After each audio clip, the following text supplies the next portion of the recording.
There's no feeling more intense than starting over. If you deleted your homework the day before it was due, as I have, or if you left your wallet at home and you have to go back after spending an hour in the commute. If you won some money at the casino and then put all your winnings on red but it came up black. If you got your best shirt dry cleaned before a wedding and then immediately dropped food on it. If you won an argument with a friend and then later discovered that they just returned to their original view. Starting over is harder than starting up. If you're not ready for that, like if you've already had a bad day, then what you're about to go through might be too much. Feel free to go away and come back. I'll be here. Alright, thanks for coming with me on this trip. I'll understand if you have to take a break at any point. I'll just find a safe place to stop and quit the game. Don't worry, I'll save your progress, always. Even your mistakes.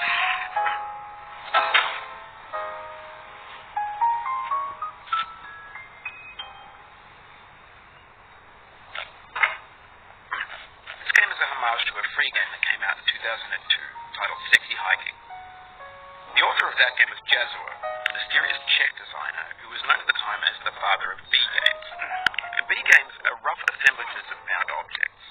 Designers slap them together very quickly and freely, and they're often too rough and unfriendly to gain much of a following. They're built more for the joy of building them than as polished products.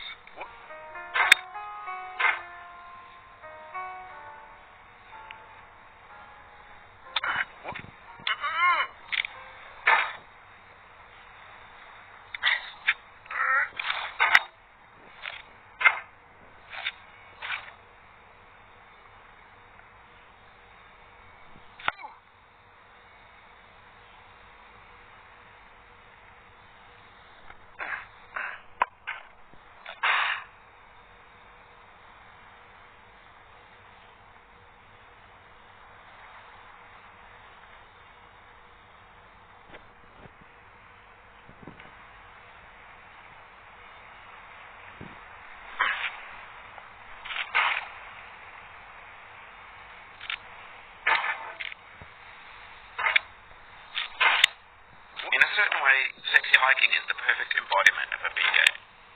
It's built almost entirely out of bound and recycled parts, and it's one of the most unusual and unfriendly games of its time. In it, your task is simply to drag yourself up a mountain with a hammer. And that act of climbing, in the digital world or in real life, has certain essential properties that give the game its flavor. No amount of forward progress is guaranteed. Some cliffs are too sheer or too slippery. And the player is constantly, unremittingly in danger of falling and losing everything.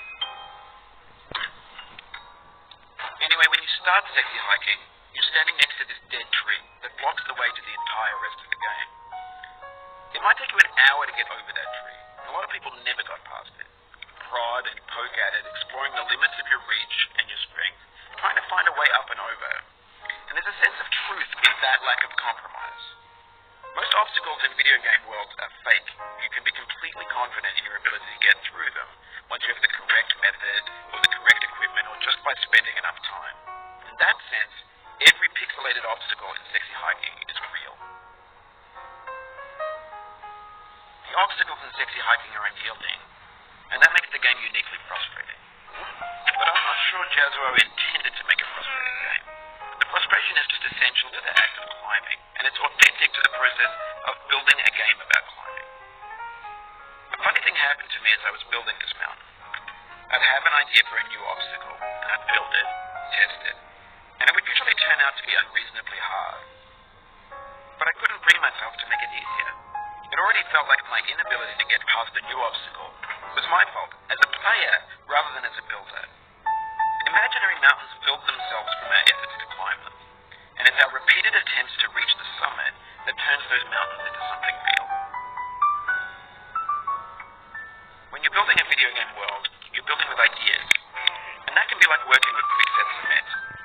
You mold your ideas into a certain shape that can be played with, and in the process of playing with them, they begin to harden and set until they're immutable, like rock.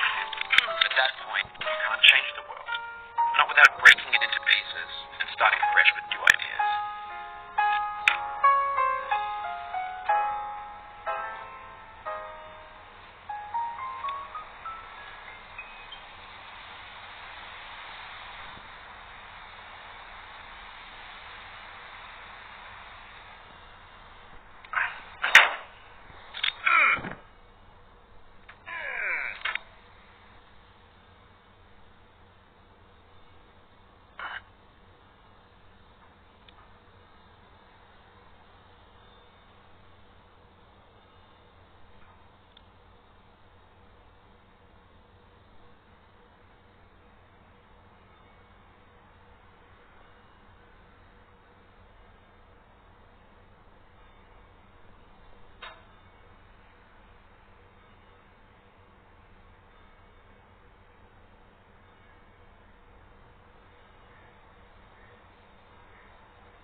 games would soon be made out of prefabricated objects, bought in a store and assembled into a world. But for the most part, that hasn't happened, because the objects in the stores are trash. I don't mean they look bad or that they're badly made, although a lot of them are. I mean they're trash in the way that food becomes trash as soon as you put it in the sink. Things are made to be consumed and used in a certain context, and once the moment is gone, they transform into garbage. In the context of technology, those moments pass by in seconds.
Digital landfill that we call the internet. It now vastly outnumbers and outweighs the things that are fresh and unpainted and unused. When everything around us is cultural trash, trash becomes the new medium, the lingua franca of the digital age. And you could build culture out of trash, but only trash culture. Be games, be movies, be music, be philosophy. Maybe this is what digital culture is. A monstrous mountain of trash, the ash heap of creativity's mountain. A landfill with everything we ever thought of in it. Grand, infinite, and unsorted.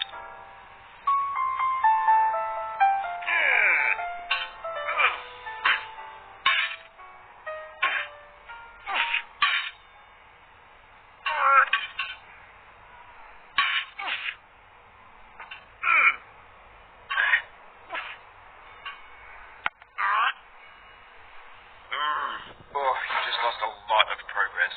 That's a deep frustration, a real punch in the gut.